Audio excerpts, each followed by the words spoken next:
প্রবাসীদের স্ত্রী বাংলাদেশে জামাতে ইসলামের নেতাদের কাছে একদমই নিরাপদ নয়। আর কত আকাম কুকাম তারা দিন রাত চালিয়ে যাবে, এমন এমন দৃশ্য আমাদেরকে আরও কত দেখতে হবে। আমার প্রাণপ্রিয় ভাই ও বন্ধুরা, আপনারা স্ক্রিনের দিকে তাকিয়ে দেখুন। আপনারা যে এখানে মানুষটিকে দেখতে পাচ্ছেন, সেই মানুষটি প্রবাসীর স্ত্রীর সাথে পরক্রিয়া করছে। উনি একজন বাংলাদেশে জামাতে ইসলামের চেয়ারম্যান, একজন মনোনীত চেয়ারম্যান হয়ে বাংলাদেশ জামাতে ইসলামের একজন দায়িত্বশীল হয়ে রেমিটেন্স যোদ্ধার স্ত্রীর সাথে কিভাবে সে পরক্রিয়া করে যাচ্ছে। এই সমস্ত মানুষগুলোর কাছে কি বাংলাদেশ কখনো নিরাপদ হতে পারে?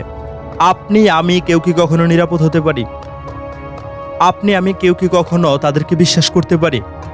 এমন একটা নিউজ আমাদেরকে দেখতে হবে, কখনো কি কল্পনা করেছেন? আপনারা অনেকেই তো ভাবছেন বাংলাদেশ জামাতে ইসলাম একটা ইসলামিক সংগঠন। তাহলে ইসলামিক সংগঠনের যারা সংগঠন থেকে মনোনীত চেয়ারম্যান হয়েছে, যারা দায়িত্ব পালন করছে, যারা রুকন আছে, তাদের দ্বারা যদি এই সমস্ত কাজগুলো হয়, তাহলে এটা কেমন ইসলামিক সংগঠন? বাংলাদেশ জামাতে ইসলামের মনোনীত চেয়ারম্যান উনি, একজন চেয়ারম্যান হয়ে রেমিটেন্স যোদ্ধার ওয়াইফের সাথে পরক্রিয়া চালিয়ে যাচ্ছে। এই যে দেখুন, আপনাদেরকে আমি নিউজটা স্ক্রিনের মধ্যে দেখাচ্ছি, আপনারা হয়তো দেখতে পাচ্ছেন। তো বাংলাদেশ জামাতে ইসলামের কাছে কেউ নিরাপদ। এমপি সাহেবকে আপনারা দেখেছেন চাকরি দেওয়ার কথা বলে কি অকামটা করেছে। যখন ধরা পড়েছে তখন মানুষের সামনে বলতে শুরু করেছে এটা নাকি তার স্ত্রী, দ্বিতীয় ওয়াইফ। তাকে দল থেকে বহিষ্কার করা হয়, সাথে সাথে আরেকটা ভিডিও ভাইরাল হয়। এখন কি বলবে সেটা তার তৃতীয় ওয়াইফ? এই যদি হয় বাংলাদেশে জামাতে ইসলামের ঊর্ধ্বতর দায়িত্বশীল রুকনদের অবস্থা, যারা সাধারণ কর্মী আছে তাদের কি অবস্থা হবে? কখনো কি চিন্তা ভাবনা করে দেখেছেন? বাংলাদেশে জামাতে ইসলামের একজন চেয়ারম্যান প্রার্থী, তিনি প্রবাসীদের স্ত্রীর সাথে পরক্রিয়া করতে গিয়ে হাতে নাতে ধরা পড়েছে। এই নিউজটার মধ্যে আপনারা দেখতে পাচ্ছেন। তাদের দায়িত্বশীলদের কাছে যদি প্রবাসীরা নিরাপদ না থাকে, প্রবাসীদের প্রতি যদি তাদের স্নেহ ভালোবাসা বিশ্বাস না থাকে, যারা প্রবাসে থাকে না তাদের কি অবস্থা? প্রবাসীদের প্রতি তো মানুষের এইভাবেই একটা অন্যরকম ভালোবাসা অনুভূতি কাজ করে। তারা দেশের বাহিরে আছে, অনেক কষ্ট পরিশ্রম করে টাকা উপার্জন করছে, বাংলাদেশে রেমিটেন্স দিচ্ছে, যে কারণে তাদেরকে রেমিটেন্স যোদ্ধা বলে। সেই সমস্ত মানুষদের স্ত্রীদেরকে বাংলাদেশে জামাতে ইসলামের দায়িত্বশীলেরা টার্গেট করছে, ফুসলিয়ে ফাসলিয়ে তাদের সাথে পরক্রিয়া করছে। সংগঠনের দায়িত্বশীলরা যদি এমন হয়ে থাকে, তাহলে যারা কোনো দায়িত্ব পালন করছে না, সাধারণ কর্মী, তাদের অবস্থা কেমন হতে পারে? আমার প্রাণপ্রিয় ভাই ও বন্ধুরা, আপনারা কি মনে করেন বাংলাদেশ জামাতে ইসলামের কাছে কি কেউ নিরাপদ? কেউ নিরাপদ না। তাদের এই সমস্ত নিউজগুলো, তাদের এই সমস্ত কাণ্ডগুলো দিনের আলোর মতো পরিষ্কার করে দিচ্ছে বাংলাদেশে জামাতে ইসলামের কাছে কেউ নিরাপদ না। 1971 সালে যেমন ভাবে বাংলাদেশ নিরাপদ ছিল না তাদের কাছে, এই মুহূর্তে এসে বাংলাদেশে জামাতে ইসলামের কাছে কোনো মানুষই নিরাপদ না। আর বিশেষ করে বাংলাদেশে জামাতে ইসলামের টার্গেট হচ্ছে মেয়ে মানুষ। মেয়ে মানুষগুলোকে ফুসলিয়ে ফাসলিয়ে অবৈধ কাজে তারা লিপ্ত হয়। এমন অসংখ্য অগণিত নিউজ আপনারা দেখেছেন। তাদের বেশিরভাগই কিন্তু আকামকুকামগুলো এই সমস্ত ঘটনাগুলোকে ঘিরে হয়। কখনো প্রবাসীদের স্ত্রীর সাথে পরক্রিয়া করছে এমন, কখনো হোস্টেলে গিয়ে ধরা খাচ্ছে এমন, কখনো রাত 9:30টার পরে তাবিজ দিতে এসে ধরা খেয়েছে এমন, কখনো বিয়ের প্রবঞ্চনা দিয়ে তার সাথে কি করেছে না করেছে আপনারা জানেন, যে কারণে একজন এখনো জেলখানায় আছে। এই সমস্ত বিভিন্ন ঘটনা তাদের মাধ্যমে কিন্তু আমরা দেখতে পাচ্ছি। তাদের এই সমস্ত ঘটনাগুলোকেই কেন্দ্র করলে স্পষ্ট হয়ে যাচ্ছে তাদের দ্বারা কেউ নিরাপদ না। তারা যদি ক্ষমতায় যেতে পারে, দেশটাকে একদম ছিন্ন ভিন্ন করে দেবে, আবারও নতুন করে পাকিস্তানের সাথে বাংলাদেশটাকে জুড়ে দেওয়ার চেষ্টা করবে। আমি সবশেষে একটি কথাই বলবো, আল্লাহ ছাড় দেয় কিন্তু ছেড়ে দেয় না। যখন মানুষ অতিরিক্ত আকাম কুকাম করতে থাকে, তখন মানুষের সামনে আল্লাহ পাক রব্বুল আলামিন প্রকাশ করে দেয়। বাংলাদেশ জামাতে ইসলামের নেতাকর্মীগুলো যে আকাম কুকাম করছে, শুধু এখন থেকে না, অনেক আগের থেকে অসংখ্য অগণিত করেছে। সেই কারণে কিন্তু বাংলাদেশের মানুষের কাছে তাদের মুখোশ উন্মোচন হয়ে যাচ্ছে।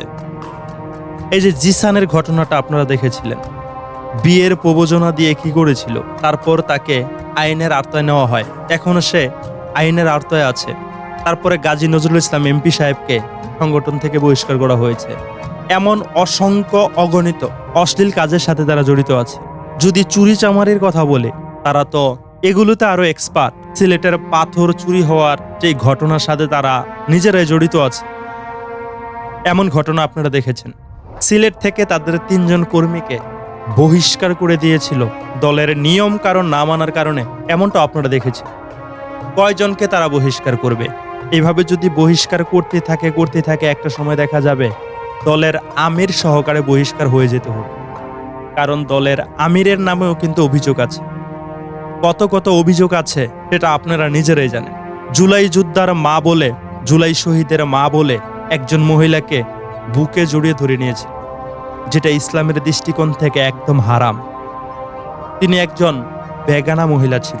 ছোট বাচ্চাদেরকে আদর করার নামে শুধু ঠোঁটের মধ্যে কিস করেছিল। আরো কি শরীরের ভাবমূর্তি ফুটে উঠেছিল, আপনারা তা ভিডিওতে দেখেছেন।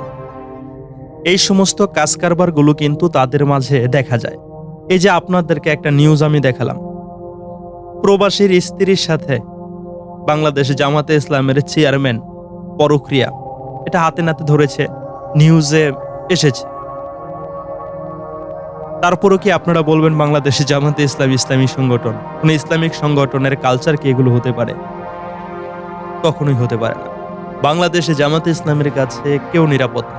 তাদের এই সমস্ত কাজগুলো দিনের আলোর মতো পরিষ্কার হয়ে যাচ্ছে, চকচকে ঝকঝকে হয়ে যাচ্ছে তাদের চরিত্রগুলো। মানুষ দিনের আলোর মতো বুঝতে পারছে, দিনের আলোর মতো স্পষ্টভাবে দেখতে পাচ্ছে তারা যদি ক্ষমতায় যেতে পারে তারা কি কাজ করতে পারে। ৬৮ জন ক্ষমতায় গিয়ে এমপি হয়ে তারা যা শুরু করে দিয়েছে, না জানি সামনে আরো কত কিছু করতে পারে। আমি সবশেষে একটি কথাই বলবো, বাংলাদেশে জামাতে ইসলামের কাছে কেউ নিরাপদ নয়, প্রবাসীরাও নিরাপদ নয়। এই নিউজটা দেখে কিন্তু তা স্পষ্ট হয়ে গিয়েছে। আমার প্রাণপ্রিয় ভাই ও বন্ধুরা, আপনারা কি মনে করেন বাংলাদেশে জামাতে ইসলামের কাছে কি কেউ নিরাপদ? এমনকি প্রবাসীরাও কি নিরাপদ? আমার জানা নাই আর কতদিন তাদের এমন আকাম কুকামগুলোকে আমাদের নিজের চোখে দেখতে হবে। জানি না আল্লাহ পাক রব্বুল আলামিন এই সমস্ত মানুষগুলোকে কবে হেদায়েত দান করবে। বাংলাদেশে জামাতে ইসলাম নিজেদের সংগঠনটাকে ইসলামিক সংগঠন বলে দাবি করছে, আর তাদের সংগঠনের পক্ষ হতে সংগঠনের নেতা কর্মীদের মাধ্যমে এমন অসংখ্য অগণিত কুকর্মগুলো মানুষের সামনে প্রকাশ হয়ে যাচ্ছে। জানি না আল্লাহ পাক রব্বুল আলামিন কবে থেকে এই সমস্ত দৃশ্য আমাদের সামনে থেকে হিডেন করে দেবে। আমরা আর এই সমস্ত দৃশ্য দেখতে পাবো। আল্লাহ চাইলে তো সবকিছুই পারে। আল্লাহ চাইলে নামদারি এই ইসলামিক সংগঠনটাকেও হেদায়েত দান করতে পারে, নইলে ধ্বংস করে দিতে পারে। আমার প্রাণপ্রিয় ভাই ও বন্ধুরা, বাংলাদেশে জামাতে ইসলামের এই সমস্ত আকাম কুকামের দৃশ্যগুলোকে দেখে, এই সমস্ত ঘটনাগুলোকে দেখে আপনার কাছে কেমন লাগে? আপনি কি বিরক্ত ফিল করেন কিনা? আপনার কাছে কেমন অনুভূতি হয় কমেন্টে লিখে জানাবেন। একজন চেয়ারম্যান হয়ে যে এমন একটা কাজ সে করেছে, মানুষ হাতে নাতে ধরে ফেলেছে, খবরের মধ্যে এসেছে, এই দৃশ্যটা দেখে আপনার কাছে কি মনে হচ্ছে? আমি কোনো ভিডিও ক্লিপ এই ভিডিওতে আপনাদেরকে দেখাইনি, কিন্তু ইতিপূর্বেই আপনারা এই সমস্ত ঘটনা দেখে ফেলেছেন। তাই আমি একটা শুধু নিউজের ফটো কাট দিয়ে আপনাদের সামনে কথাগুলোকে তুলে ধরেছি।